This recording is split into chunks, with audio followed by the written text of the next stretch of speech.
Hello, Namaskar. Welcome you to the SAAR Analysis. I am Chaman Nayak, and here's my take. Well, this is saying that if Indian rupee rises, then India is winning. What if the stronger rupee is not a proof of strength but a proof that global markets are temporarily less afraid?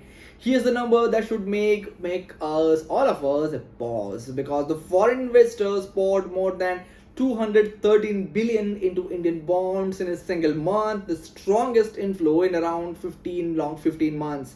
So is the confidence in India's long-term economy, or simply the global money rushing back before the next geopolitical disruption? Let's dig it out. Here's what evidence speaks about. The rupee has rebounded as tension around the Strait of Hormuz showed a sign of easing and the crude oil prices cool down.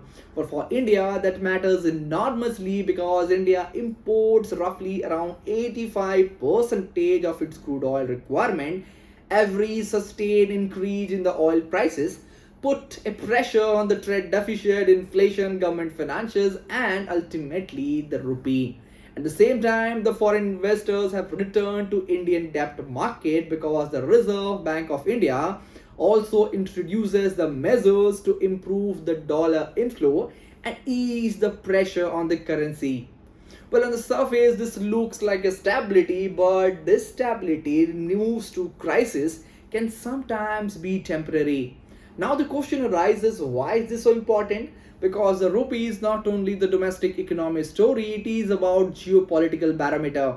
When shipping routes around the West Asia become uncertain, oil becomes expensive, and when oil becomes expensive, these emerging market economies or emerging market currency weaken. When the US dollar strengthens, the capitals leaves riskier markets and return to American assets. India is one of the fastest growing major economy, yet the currency remains deeply exposed to these three forces that it cannot fully control. So here's our first is energy imports, second is global capital flows, and third is US monetary policy. This is why rupee's recovery could be read very carefully.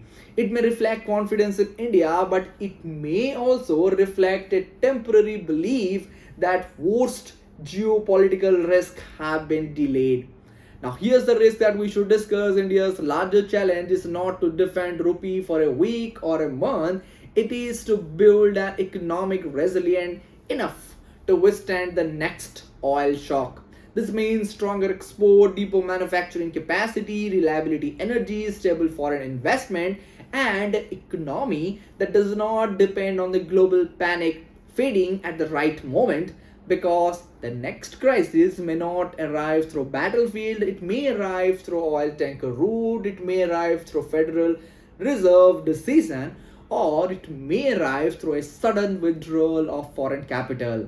Now, here's my take. Rupee's rebound is good news for sure, but this is not a strategic victory yet because India received a breathing room, and the real question is whether it can convert that breathing room into economic strength before the next global shocks arrives.